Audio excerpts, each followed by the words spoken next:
Hey, how about, I got to ask you about two of our favorite people. Now, and I think, would it be fair to say that, like me, you just love Mark Levin and Megyn Kelly? Megyn Kelly, not so much lately. But yes, over the Megyn Kelly, not so much lately? I have enjoyed Megyn Kelly graduating from Trump skeptical to Trump appreciative.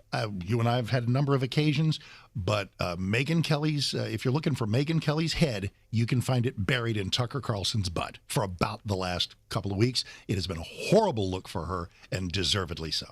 So you believe that defending Tucker is a horrible look for Megyn Kelly?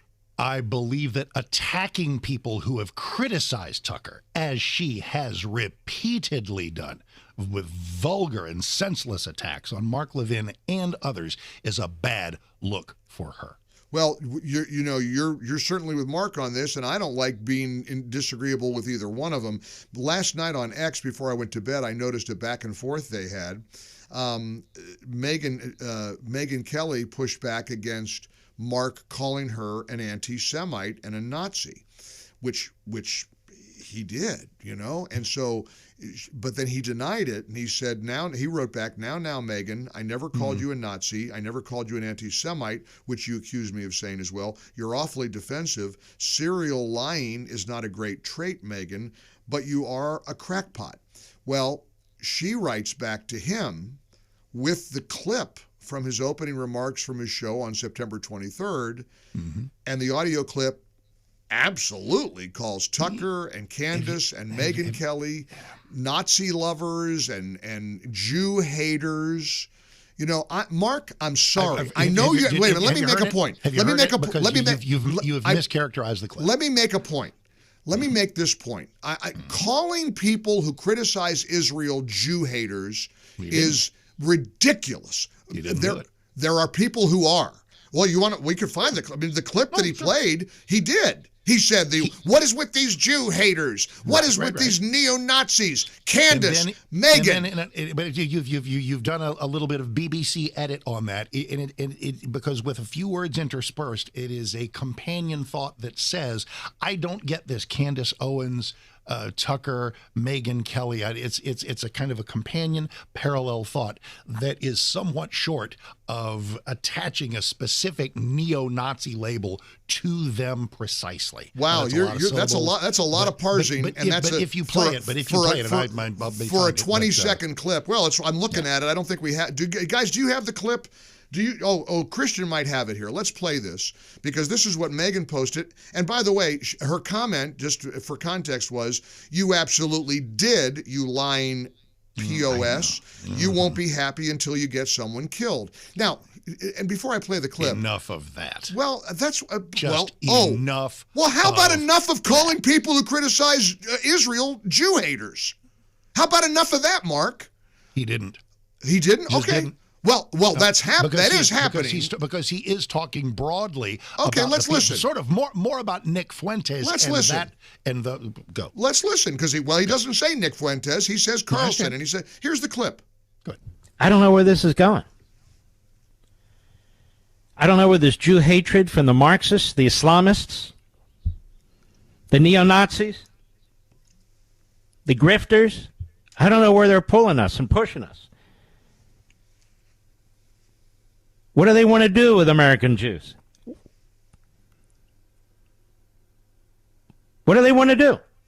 Where are they taking this country? They're destroying it. Carlson, Owens, Kelly, Bannon, the rest of them, and others. There you go. It's kind of funny. I guess it's glass half full, glass half empty, or we look for the scenario that we want. That's 35 seconds there where he talks about do you think he believes that they are Islamists? Of course not. He's talking about neo-Nazis and Islamists, and then pivots to a discussion of what are these people doing who are in this community of grifters, the which he considers Tucker to be, and I now do too, and the people who will travel and traffic and run a protection racket for these grifters, like Megyn Kelly and like Candace Owens. Well, I think it's really wrong to call her a grifter. I think that's bad. I think it's premature. I think Candace Owens is. I think Tucker is becoming one. Megyn is grifter adjacent. I just hate them arguing with each other about all of this, and I hate don't you. care. And I hate I don't you. care. And I hate you and me arguing about it. We're not arguing. Look, I don't care. Our enemy, our political foe, are the lunatic leftists Completely who think true. that a communist, Completely as true. the mayor of New York City, represents their party. And so what are we supposed to do? So what are they? Because I do weary of this. And that imbecile Jasmine Crockett, who represents their party, and that moron Eric Swalwell, who might be the governor of California. Yes, Eric Swalwell ready for governor of California. So, I mean, I don't know what the right thing is to do, Mark, because I know exactly what the right thing is to do. Call out people who don't have the spine and fortitude to say what with Tucker Carlson offering a foot rub to Nick Fuentes. Period. Okay. You've done it. I've done it. It's not hard. That's one person. That's Tucker Carlson. That doesn't mean you throw all of them into a cauldron of anti-Semitism. And I'll put Candace Owens on the lip of that cauldron every day. And Megyn, and again, these are case-by-case basis, for some weird and mysterious reason, Megyn has grown very, very sensitive and very, very aggressive toward people who have wondered why she is running a protection racket for Tucker and being so harsh at people who have criticized him. You keep saying run a protection racket for Tucker. Yes. I mean, look, we could, people of good faith can argue about the merits of putting Nick Fuentes. Would you interview Nick Fuentes? I suppose, although once again, William James, there's wisdom in knowing whom to ignore. He wouldn't last 2 minutes. He would not last 2 minutes with me. Not 2 minutes, because I will do what Tucker somehow could not find the space to do. And that's ask him, hey, I got a list of horrific things you've said. Yeah. Would you like to explain them? He, for some reason, didn't do that. It was intellectual dishonesty of the highest order. I get it. He deserves to be criticized. And he's getting criticized, and that's okay. I get it. I think that I just worry that the criticism goes too far. Look, Mark, we've got a problem here.